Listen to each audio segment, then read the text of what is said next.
Hey everyone, welcome back to the channel. The holidays are coming up, and that means that many of you will have, hopefully, some time off in the coming weeks. This might sound pretty weird, but I've always had anxiety when it came to vacation. Yes, I actually had anxiety. I felt nervous when it came to approaching vacation time or even during the vacation. There's a really relevant quote here, which says, software developers like to solve problems. If there are no problems available, they will create their own problems. And I feel like I am a textbook example of this, where vacation is intended to be a time where you can just do nothing and relax and recover. But I always came into it with a huge list of things I wanted to explore, code I wanted to write, ideas I wanted to pursue, and I would always feel a lot of anxiety if I didn't make progress on them during my vacation. And so the question that I've done some reflection on is, how should you optimally spend your break? And the answer is, of course, you should take a break. That's the whole point of a vacation or a break. But also, if you do want to actually make progress on whatever is in your backlog or make progress on things at work, then you should come in with a plan about that. And I want to cover that in this video. The biggest piece of advice I have is to look backward and not forward when it comes to a vacation. I feel like, especially for a New Year holiday or like a longer vacation, our tendency is always to look forward about what are the things that we're going to accomplish, the things that we're going to achieve in the next year or in the next performance cycle. But we don't often enough look back at what we've already done. I talked about this actually in a previous video about productivity and getting things done. And so what I do is every week on a Friday, I actually have a half-hour block where I look back at the week and think about, okay, what meetings were super productive, what was not very productive, what times of day did I feel like I got things done? And that is really valuable input to continue to optimize my weeks going forward. And so what I'm recommending here is to do the same thing on the broader time scale. Ideally, every day or every week that you're at work, you write down a summary of what you've done. And so what I'd recommend is you look back at that journal, that work diary of what you've accomplished, and think about what were the periods in that past 3 month, 6 month, 1 year period where you felt really happy and fulfilled at work, and where were the periods where you felt the opposite, where you felt really frustrated and down. I'd encourage you here to actually write down what you think. So many people will look back and they kind of just mentally go through, here's roughly how I thought, but writing is thinking, right? And so if you actually take the effort to go through and look at your brag document or your work diary that you've been working on, and you write down, okay, here are the good things and bad things, and you kind of have a holistic summary view of what you've done, I feel like the depth of your reflection, the quality of your reflection is so much higher. And once you've done that, once you feel like you have a really good understanding of what you've done and you can feel proud about that and you can figure out where you can have room for improvement, now you have a much better idea of what you can do going forward and what will actually bring you energy and excitement, and you have a much higher probability of actually getting it done. The second tip I have, if you are intent on doing something productive with your time off, like actually doing some work, then you should work on things which are important but not urgent. So you should really try and carve out that time to do things that have been in your backlog that you just somehow have never gotten around to, even though they are important or would give you joy. Things like actually addressing the paper cut in the software workflow at your company, or maybe fixing up the documentation that you often will get pinged about because of a confusion. The second approach here is to do a lot more blue sky thinking. And I know a lot of engineers here who have done this with a lot of impact, and it actually really influences the direction of the team and their own work. And the idea is that forget about all the minutia, all the local stuff that you've been doing, and instead spend all your energy in this uninterrupted time you have to do something completely novel, completely new, that you can then scratch an itch about a hackathon project or a new direction for the team. And then when you come back, present your work to your manager, to your team, and see how people react to it. I actually know an engineer who, during the holiday season, like Christmas time, he actually didn't take any time off.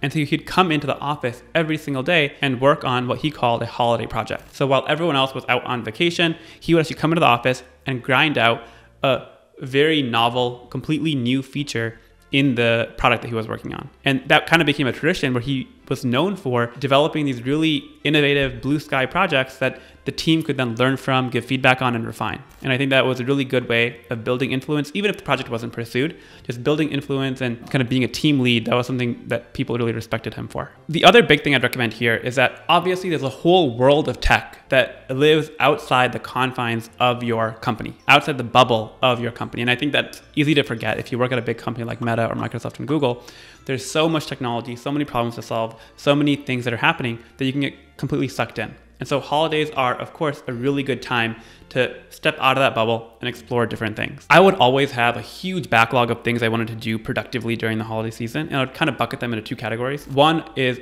things I wanted to actually build, technologies I wanted to try. For example, like I wanted to build an Android app. That would be in that first bucket. And there's also a second category of things, which I would describe as exploring various opportunities. So I've always loved teaching, and for a long time in my winter break, I always had in my list, how could I go back and teach at Stanford? And eventually in 2020, it actually came true where I was able to teach the Android class at Stanford. But you can also use the holiday time to really explore, network, understand how other people have done things that you want to achieve. Whatever is on your list, it's really important to be extremely clear about what you actually want to get done.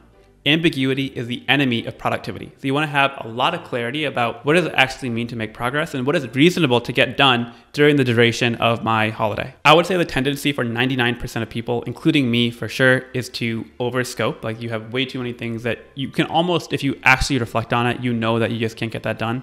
And yet people still try and get it done and just end up getting stressed out. For the ideas and apps that I actually want to build, one hack that I found, which is pretty effective, is immediately when my vacation starts, my goal is to get the most embarrassing version of that project done. So like really embrace that attitude of done is better than perfect. And so a concrete example is there were at least 2 or 3 vacations where I had on my backlog, I want to build a very simple Google Assistant app. Like voice back then was like a really big deal. And I wanted to say, how can I learn more about the technology? I want to build an app. And I would never get it done because I just felt very daunting to me. It was very independent from my day job. And so finally in one vacation, I said, hey, literally in one day right now, I'm going to essentially copy the template of the example Google Assistant app and then modify it a little bit and then publish it. I just want to get the whole thing done in as embarrassing a way as possible. And that was actually the key through which I was finally able to publish my own assistant app. And that ended up working out really well because once you have the initial version published, that gave me the motivation to continue learning about the technology and keep improving it. And Google actually did send me these really nice socks and t-shirt for working on the assistant. If you want to generate ideas about what to work on, you can join the company I'm building called Tara. Join Tara.com, and we're bringing together a collection of the highest quality, highest credibility engineers, and you can interact with them and understand what are they excited about, what technologies or tools or frameworks are they interested in investing in for the holiday season? And that can be a really good starting point, a jumping off point for you to also explore those technologies. My third and final tip is simply to relax. And this is maybe the most obvious one at all. The whole point of a break, of a vacation, is that you should not be so stressed out. You should be able to take some time and relax. And I think that actually is important, not just for the sake of relaxing and enjoying life, but that will make you a better engineer. It'll actually help you succeed in the job because creativity comes from having free time, from being bored. And so if you are robbing yourself of the opportunity of being bored, of having a chill day, and every single minute of your life is scheduled, I think it's really hard to figure out what opportunities you might be able to explore. What helps here is to actually do that reflection that we talked about at the beginning. So look back and just be grateful for everything that you've accomplished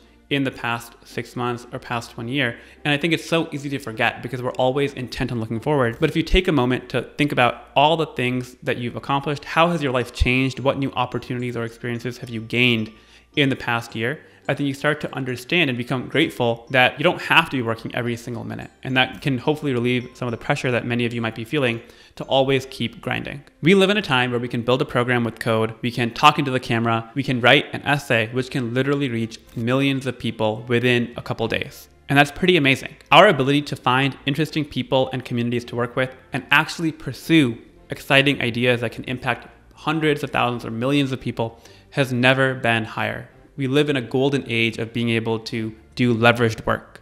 And so I hope you take the time to relax and get excited about what's coming. I very much believe that our best days are still ahead of us. Happy holidays. Thanks for watching, and I'll see you in the next one.